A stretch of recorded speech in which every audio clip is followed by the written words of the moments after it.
अस्सलामुअलैकुम, आपका मेज़बान जवेद जानी आपकी खिदमत में दोबारा हाजिर हो गया। आप देख रहे हैं पंजाबी साइकिल। तो मैं यहाँ साइकिल का मालिक। जिन्हें चैनल सब्सक्राइब नहीं किया सब्सक्राइब कर लो, बेल आइकन को दबा लो। जी भाईजान जगया आप बड़ा कुछ किया है, पर अज दिल ये करदा पे कि अल्लाह ने भी याद करिए। हाँ जी जा और चुआनी जा चुआनी दे सर जी जी जाके मरासिया नु साद के ले सर जी। आज कुआनी छोड़ा गया। ठीक हो गया सर जी, ठीक हो गया। ओए मरासिया वालेकुम वालेकुम अस्सलाम। चौधरी आडे चौधरी ने कहा जी असि बड़ियां बदमाशियां कीतियां ते बड़े गुनाह कीते ने ते अज असि तौबा तैब करनी है ते ਤੁਹਾਡੀ ਜ਼ਰੂरत है सरकारां दी काफी सुननी। ਅਸੀਂ ਸਾਡੇ ਨਾਲ ਚੱਲਣਾ ਹੈ, ਸਾਡੇ ਸਾਹਬਾਂ ਦਾ ਸਰਦਾਰ। ਇਹ ਮੌਲਾ ਖੁਸ਼ ਲੱਗੇ ਕਿਤੇ ਸਾਨੂੰ ਤੇ ਪੁੱਠਿਆ ਕਰਕੇ ਡੰਡੇ ਹੀ ਨਾ ਫੇਰਨ ਲੱਗ ਪੋ। आओ जी आओ। चलो जी ਕਿਹੜੀ ਕਾਰ ਤੇ ਜਾਵਣਾ? ਨਹੀਂ ਜੀ ਅੱਜ ਖੋਤਾ ਰੇੜੀ ਚੱਲਣਾ। ਚੱਲ ਵੇ ਚੱਲ ਖੋਤਾ ਰੇੜੀ ਵੀ ਨਹੀਂ ਦਿਸਦੀ। अस्सलाम सरदार जी आ गया मेरा। ओ जी वालेकुम सलाम।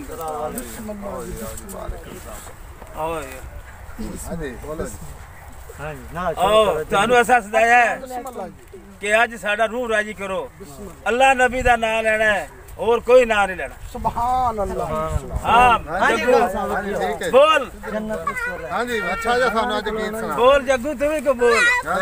इधर तुसी आसे पासे हो जाओ। जन्नत तो जाओ के सुनाई जे सानू अगे आई का नहीं होईगा।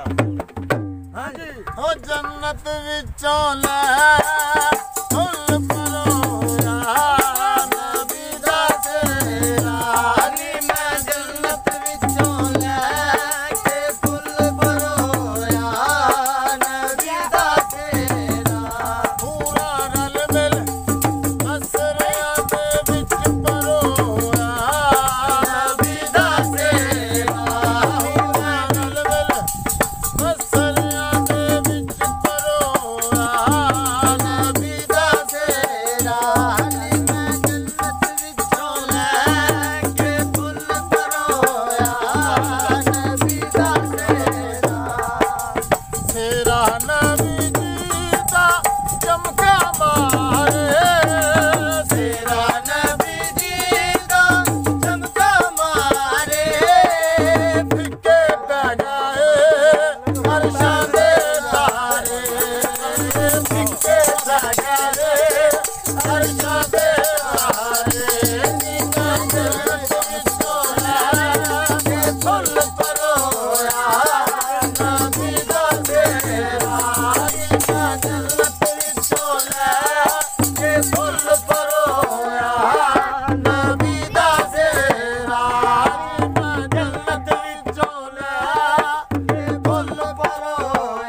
खुश रखे चार चार बुए